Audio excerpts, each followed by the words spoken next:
Some of the most disciplined people you will ever meet never chose discipline. Their nervous system chose it for them, years ago, in a place where control was the only safety available. From the outside, it looks like willpower. From the inside, it feels like survival. And there are signs that tell you which one you're running on. Psychology has started giving this pattern a name. Researchers describe traumatic intelligence, abilities that didn't come from books or training, but from circumstances that demanded them. Discipline can be built the same two ways. Same early mornings, same finished work, completely different engine underneath. Here are 6 signs of which engine is yours. Sign 1. Rest doesn't restore you, it scares you. A values-driven person rests and feels recharged. A survival-driven person rests and feels exposed, guilty, behind. If stillness feels like a threat, your discipline may have been built as armor. Sign 2. You perform best when everything is on fire. Deadlines, emergencies, chaos. You go quiet and precise while everyone else panics. That's not a personality quirk. A nervous system trained by unpredictability is most at home when the alarm is real, because for years it always was. Sign 3. Your self-worth has a daily expiration date. You are only as good as what you produce today. An unproductive day doesn't feel like rest, it feels like being nobody. Somewhere, someone taught you that being loved and being useful were the same thing. Sign 4. You never actually celebrate. The goal is hit, and within an hour it's been replaced.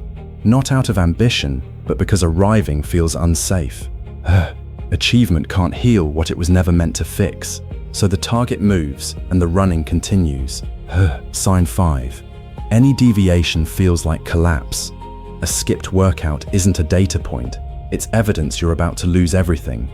The rules can't bend, because the rules are what kept you safe.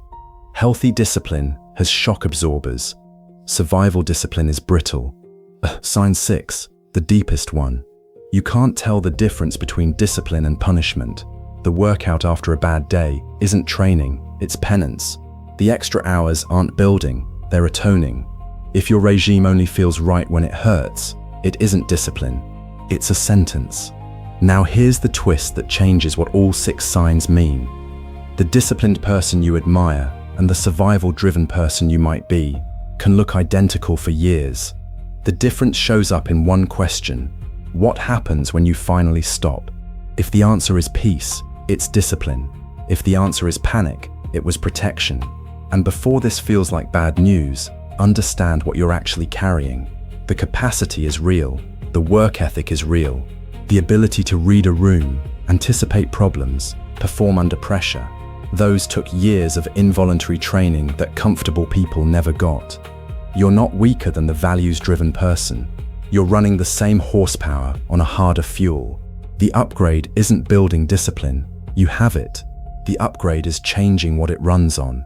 Let's be honest about the other ditch though, because some people hear your discipline is trauma and throw out the structure entirely.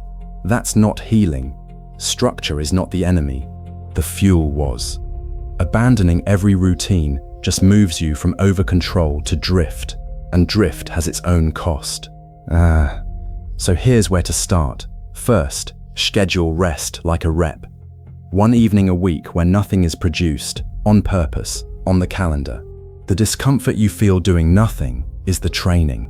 You're teaching your nervous system that stillness is survivable now. Second, rewrite one rule from threat to identity.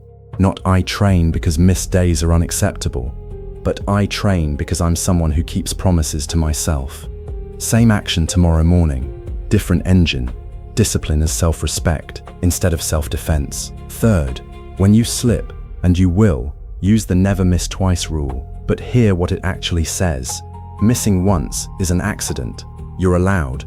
Research on self-compassion by Kristin Neff shows people who forgive themselves after a setback maintain effort better than people who self-punish. Come back the next day, smaller if needed. The comeback is the rep. The guilt was never part of the program. So no, you don't have to be ashamed of how your discipline was built. It was the best solution a younger you could engineer, and it worked. You're here. You don't need to demolish it. You need to rehire it. Same skills, new contract, protection got you this far. Purpose takes you the rest of the way. If this made you see your own discipline more honestly, subscribe. Psychology that goes deeper than motivation. And tell me below, which sign hit hardest? Just the number. You'll see you're not the only one. I'm Kai. Discipline is trained. Go get today's rep.